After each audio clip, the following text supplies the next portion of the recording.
ಎಲ್ಲ ಗೌರವಾನ್ವಿತ ರೈತ ಬಾಂಧವರೇ, ಹಿರಿಯರೇ ಮತ್ತು ಆಡಳಿತ ಸದಸ್ಯರೇ, ಮುದೂರು ವ್ಯವಸಾಯ ಸೇವಾ ಸಹಕಾರಿ ಸಂಘ ಈ ವರ್ಷದ ಮಹಾಸಭೆಗೆ ನಿಮ್ಮೆಲ್ಲರಿಗೂ ಆದರದ ಸ್ವಾಗತವನ್ನು ಬಯಸುತ್ತಾ, ನಮ್ಮ ಸಂಘ ಕೇವಲ ಹಣಕಾಸು ಸಂಸ್ಥೆಯಾಗಿರದೆ ನಮ್ಮ ಗ್ರಾಮದ ಪ್ರತಿಯೊಬ್ಬ ರೈತ ಹಾಗೂ ಸಣ್ಣ ಉದ್ಯಮಕ್ಕೆ ಆಶಾಕಿರಣವಾಗಿದೆ ಎಂದು ಹೇಳಲು ನಾವು ಇಚ್ಛೆಪಡುತ್ತೇವೆ.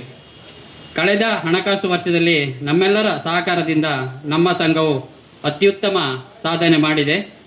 ನಮ್ಮ ಸಂಘವು ಈ ವರ್ಷ 30 ಕೋಟಿಗೂ ಮೀರಿ ಠೇವಣಿ ಸ್ವೀಕರಿಸಿದ್ದೆವು. ಅದರಲ್ಲಿ 43 ಕೋಟಿ ಸಾಲ ನೀಡಿದ್ದೆವು. 1,13,00,000 ಲಾಭ ಗಳಿಸಿ ಈ ವರ್ಷ ರೈತರಿಗೆ 14 ಡಿವಿಡೆಂಟ್ ನೀಡುವುದೆಂದು ತೀರ್ಮಾನ ಮಾಡಿದೆವು. ಸಂಘದ ಒಟ್ಟು ವ್ಯವಹಾರ 270 ಕೋಟಿಗೂ ಮೀರಿ ನಾವು ವ್ಯವಹಾರ ಮಾಡಿದ್ದೆವು. ರೈತರಿಗೆ ಹಿಂದಿನ ಸಾಲಿನಲ್ಲಿ ಬೆಳೆ ವಿಮೆ 24 ಲಕ್ಷ ಪ್ರೀಮಿಯಂ ಕಟ್ಟಿ 2,80,00,000 ಅಧಿಕ ಹಣ ರೈತರ ಖಾತೆಗೆ ಜಮಾವಾಗಿರುತ್ತದೆ. ಕೃಷಿಯಲ್ಲಿ ನಷ್ಟ ಹೊಂದಿದ ರೈತರಿಗೆ ಇದು ಒಂದು ಆಧಾರ ಸ್ತಂಭವಾಗಿದೆ. ಸದರಿ ಸಾಲಿನಲ್ಲಿ ರೈತರಿಂದ 32 ಲಕ್ಷಕ್ಕೂ ಅಧಿಕ ಪ್ರೀಮಿಯಂ ಮೊತ್ತವನ್ನು ಸಂಗ್ರಹಿಸಿ ಕ್ಲಪ್ತ ಸಮಯದಲ್ಲಿ ಬೆಳೆ ವಿಮೆ ನೋಂದಾಯಿಸಿ ಅನುಕೂಲ ಮಾಡಿಕೊಡುತ್ತೇವೆ ರೈತರಿಗೆ. 25-26ನೇ ಸಂಘದ ವಸೂಲಾತಿ 98.5 ವಸೂಲಾತಿ ಮಾಡಿದ್ದೆವು. ದಕ್ಷಿಣ ಕನ್ನಡ ಜಿಲ್ಲಾ ಕೇಂದ್ರ ಸಹಕಾರಿ ಬ್ಯಾಂಕಿನಿಂದ ನಮಗೆ ಪ್ರಶಸ್ತಿ ಬಂದಿದೆ.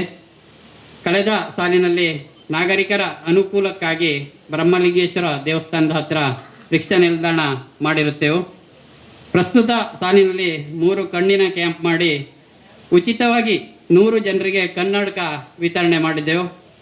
ಮತ್ತು ತೋಟಗಾರಿಕೆ ಇಲಾಖೆ ಕುಂದಾಪುರ ಇವರಿಂದ ಎಲೆ ಚುಕ್ಕಿ ರೋಗಕ್ಕೆ ರೈತರಿಗೆ ಮಾಹಿತಿ ನೀಡಿದ್ದೆವು. ಕೃಷಿ ಇಲಾಖೆಯಿಂದ ಸಮರ್ಪಕವಾಗಿ ಗೊಬ್ಬರ ಬಳಸಲು ಸಂಘದ ಸದಸ್ಯರಿಗೆ ಮಾಹಿತಿ ಮತ್ತು ಕೃಷಿ ಇಲಾಖೆಯಿಂದ EKYC ಕ್ಯಾಂಪ್ ಮತ್ತು ಮೆಸ್ಕಾಂ EKYC ಕ್ಯಾಂಪ್ ಮಾಡಿದ್ದೆವು. ಸಂಘದ ವತಿಯಿಂದ ರೈತರಿಗೆ ಸಮರ್ಪಕವಾಗಿ ಗೊಬ್ಬರನ್ನ ವಿತರಿಸಿದ್ದೆವು. ಸಂಘದ ಸದಸ್ಯರ ಮಕ್ಕಳಿಗೆ ಅನುಕೂಲಕ್ಕಾಗಿ ಪ್ರತಿ ವರ್ಷದಂತೆ ಈ ವರ್ಷವೂ ವಿದ್ಯಾರ್ಥಿ ವೇತನ ನೀಡಿಕೊಂಡು ಬಂದಿದ್ದು, ಈ ವರ್ಷವು ಸುಮಾರು ನಿನ್ನೆ ತನಕ SLC ಮತ್ತು PUC ಒಟ್ಟು 42 ವಿದ್ಯಾರ್ಥಿಗಳಿಗೆ ಇಂದು ನಾವು ಇದೇ ವೇದಿಕೆಯಲ್ಲಿ ವಿದ್ಯಾರ್ಥಿ ಪ್ರೋತ್ಸಾಹವನ್ನು ನೀಡಿದ್ದೆವು.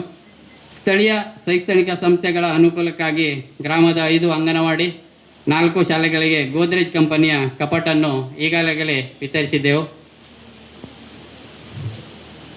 ಹೀಗೆ ಮುಂದಿನ ದಿನಗಳಲ್ಲಿ ಸಂಘವು ಒಳಿತಿಗಾಗಿ ಮತ್ತು ಸಾಮಾಜಿಕ ಕಳಕಳಿಯ ಕಾರ್ಯಕ್ರಮವನ್ನು ಮಾಡಲು ನಿಮ್ಮೆಲ್ಲರ ಸಹಕಾರವನ್ನು ಬೇಡುತ್ತಾ